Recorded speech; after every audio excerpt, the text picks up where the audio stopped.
Hello everyone, this is Melissa from Misdemeanor Designs, and today we're going to do the tutorial for the rainbow giraffe cup.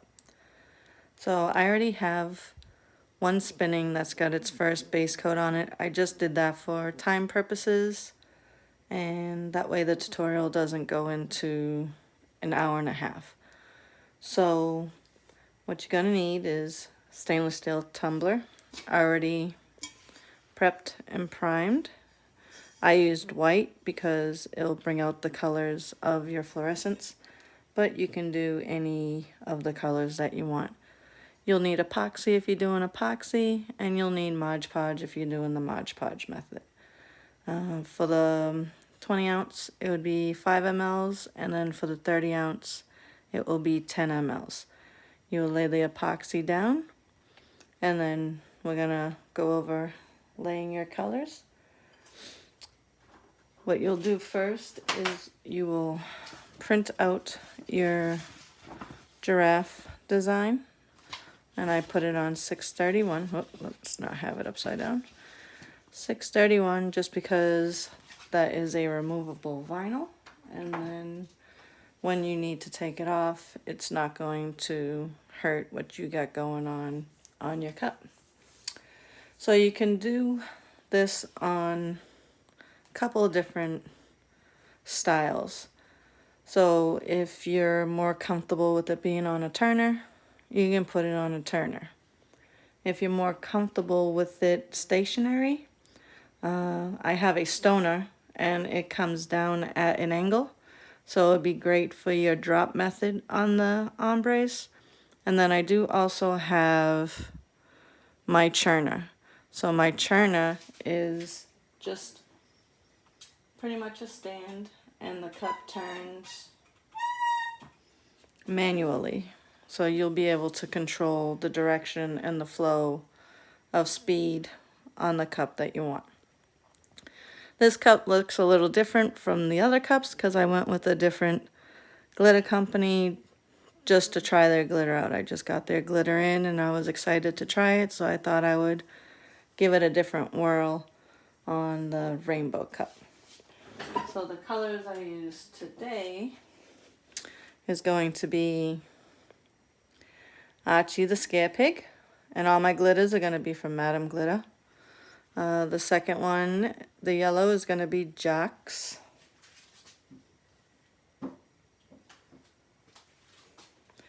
The pink is going to be Stinging Glow Urchin. It's a very nice bright pink. The green I'm using is Mike Wazowski, and I like it because it has a little bit of the yellow in there, so it's going to make the transitions into the other colors fairly easy. The purple I'm using is called Warrior, and then the blue is going to be Sully. Now what I liked about Sully is it was a brighter blue, so it makes the transition from this dark purple into the blue. And the blue also has kind of a purple flake in it as well. It's kind of a little color shift. So that's what you're seeing going on right here. So I've already pre-epoxied the cup, and we're going to just start glittering it right now.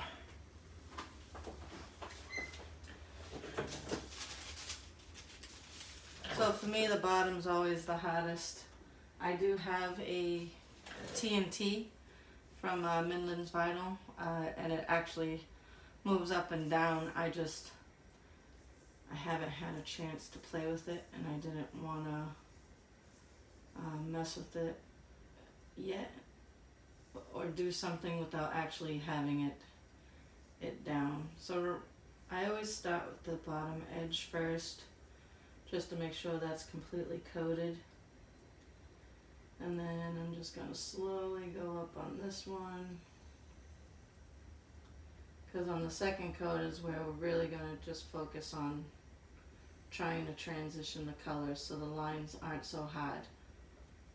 And I really need to do a good job on the first layer on the purple.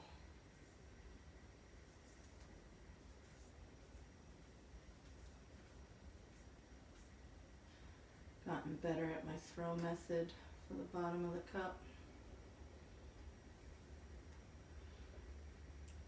I imagine my life would be so much simpler if I used the TNT. So then you just keep going till you're happy. There's no wrong way or right way on laying the colors down. You just gotta do what you're happy with and how you want them to lay down.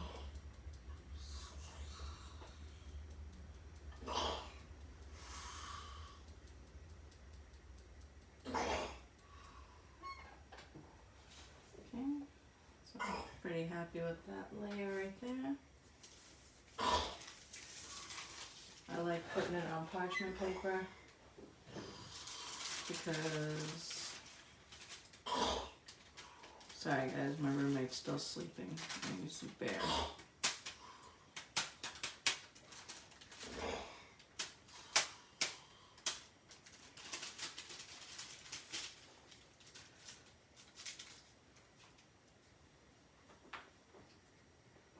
So now we're gonna work into the second color, which is the blue. So I always start in the middle of where my baseline is, and then I'm gonna work from there. I want to keep the baselines pretty even, but you know, you can do it, like I said, however you want. There's no messing it up. I always keep my cup just a little higher up on the ombre pot, just so that it falls wherever it wants to fall. And then it looks a little bit more natural than me just dumping glitter everywhere.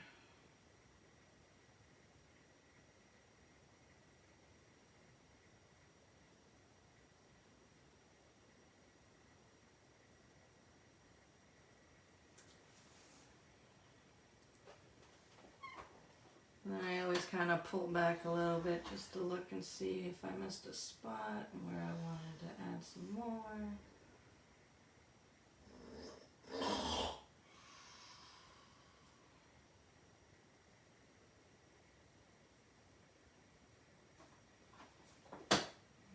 Looks like right here needs a little bit more.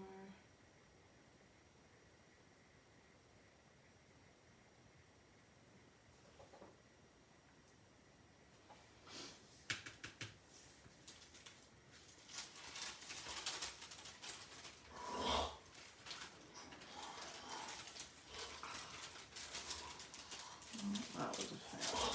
Missed the cup completely, guys. So I like these got these little mats from the dollar store. Sometimes I am just not coordinated.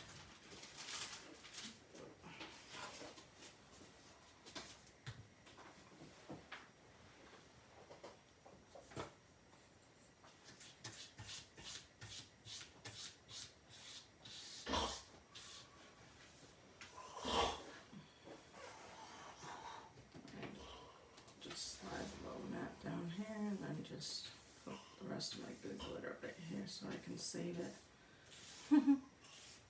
Because Sully is a pretty color and you don't want to lose it. Okay. Sorry about that, guys.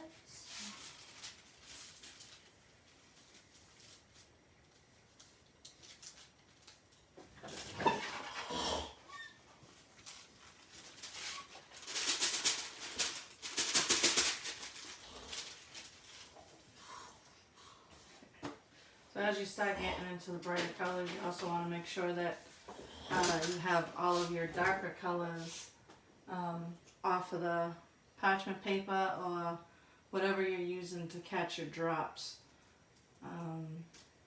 I learned this from a group I'm in, and it's saved my life. It's so awesome. So here we're going into the green. And we're just gonna do like we did before. We just start at the baseline, and then we're just gonna keep going up until we're comfortable with where we want our lines to stop. Oh, that one overpoured. It's okay. Because the green and the yellow is so similar, even if you overpour, it's going to be okay. So when I start doing my ombre part, I just kind of tap the cup and let it fall wherever it wants to fall.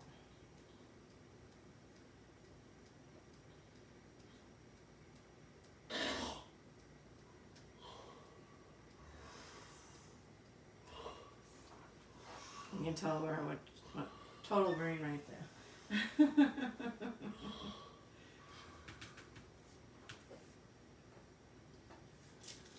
Okay, so now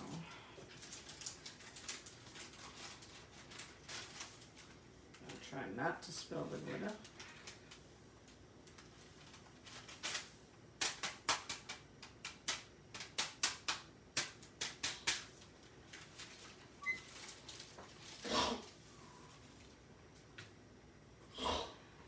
Alright, so now we're going to go on to the yellow. I'll pour it all over on the green that I messed it up on.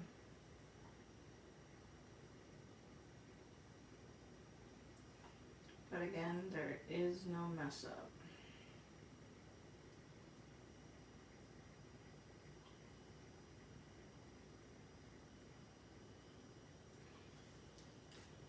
And Jocks and Mike Wazowski are very similar, and they both have a different color plate in it, which I like because it makes everything just, it's popping a little better, and it's not so uniform as where my yellows was my yellows and my greens were my greens and the other ones. Okay, so now we're going to let that one fall.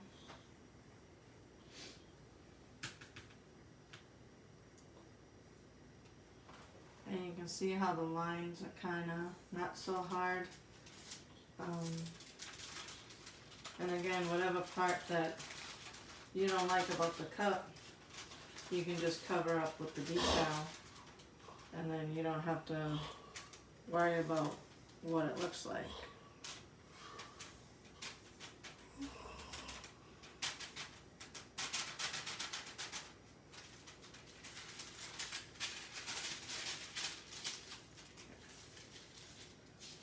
So now we are going to be going into the orange. I always make my orange and pinks just a little bit bigger because I like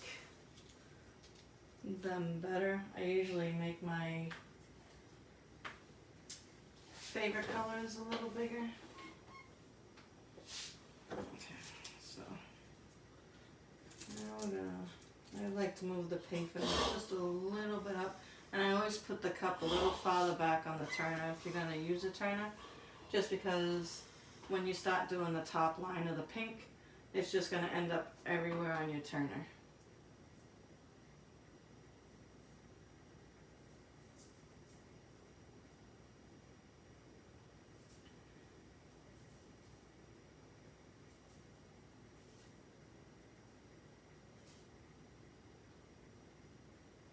Okay, so now we're just laying down the baseline on this one.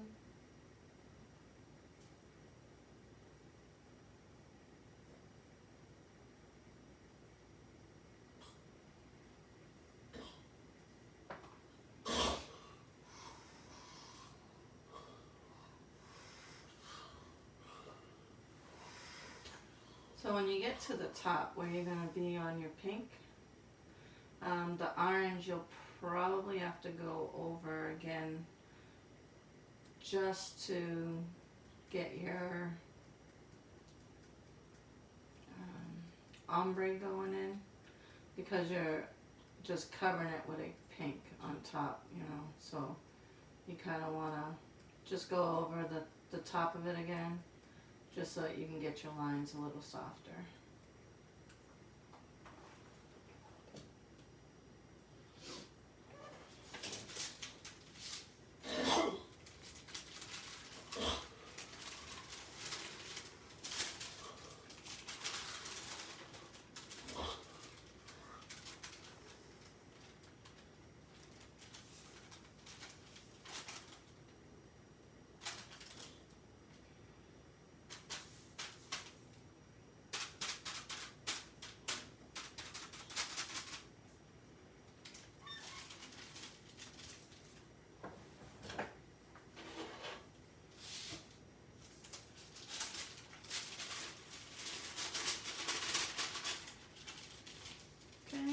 we're moving on to pink.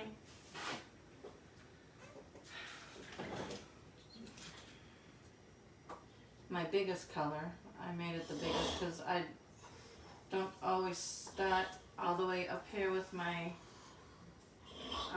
decals, so it's a little bit more space that I needed to work with and cover.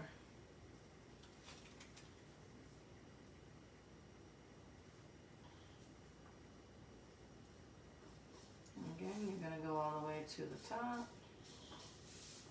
or if you like your line, your stainless steel line, put your line on there. There's no wrong way of doing it.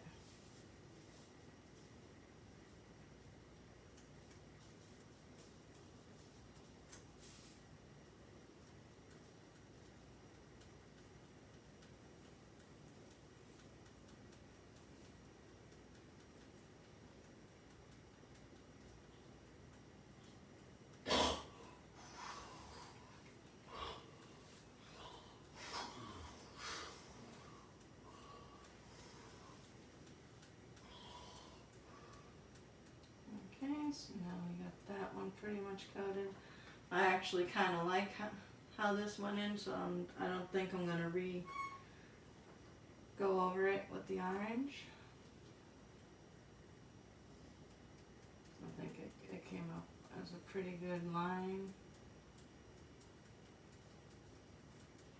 Just make sure everything's covered, because that's the big thing, is having all the coverage. Okay. So once you get this covered all up and spinning, you're going to spin it again to however long, 6 hours I believe, 4 to 6 hours for it to completely cure.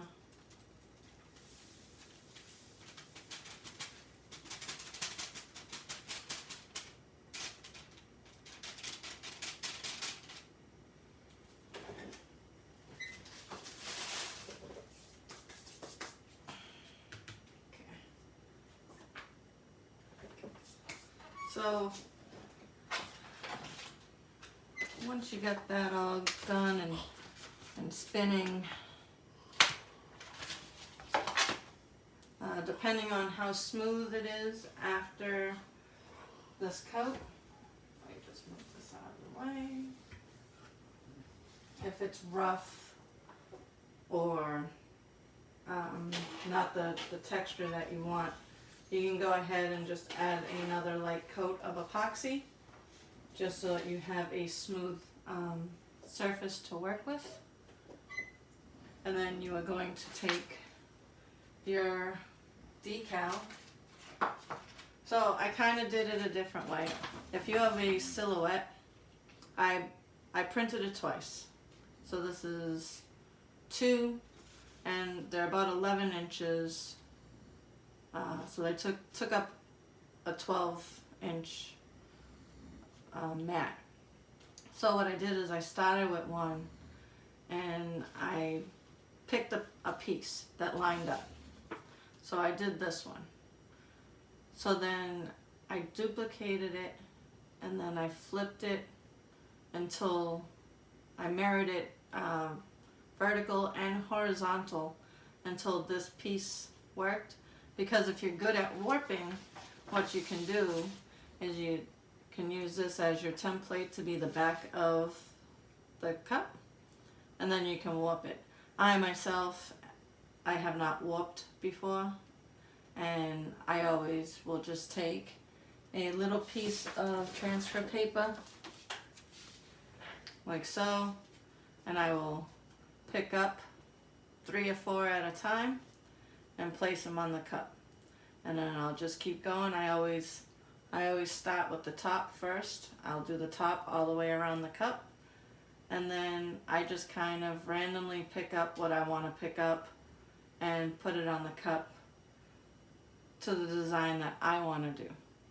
And you know, not all giraffes look the same, but you know, if you wanted to use this one and warp it and just slap it and do it like you would a chevron, then that'd be perfect. This file would be all ready to go for you. Not sure how to do it on the Cricut, but I'll put the file in, and you just gotta pretty much hit your toast, remove your background, and then put it in the position that you want to put it in. The first time I did that one, I just duplicated it and made my own design. I didn't get this line going, I didn't do any of that. So, once you're glittered, epoxy, dried, possible second coat of epoxy for a smooth surface, you take your decal and you place them all around the cup to the design that you want it to be in. I even do the bottom just because my logo is kind of transparent, so people are going to see the bottom of the cup. So I make sure I do the bottom of the cup in almost the same pattern as what's going on. That way when I slap my logo on it, it'll just be the symbol, and then, you know, you can still see the giraffe pattern on the bottom of the cup. So after you're happy with what you got going on, you'll just, again, spray paint your cup white. Cover everything. You're going to cover all the vinyl. You're essentially just doing a peekaboo. So after the paint is dried, whether or not you're doing a flat white, if you're going to do just a painted surface, you can start just taking the decals all the way off. But if you're going to glitter it, then what you do is you keep the decals on, and again, either Mod Podge or epoxy, whatever method you want. You just apply it over the painted with the vinyl still attached. Apply your glitter. I would assume, you know, possibly a white or, you know, any color that you want. It wouldn't matter. I would personally have put a white, like maybe a Savage from Metal and Glitter, just to kind of match what I had going on here. And then after you apply your glitter, you start popping off the decals. And then you would spin it if you use an epoxy, or you would just let it dry using a Mod Podge method, and then you would do the last coat of epoxy, and that's all there is to it.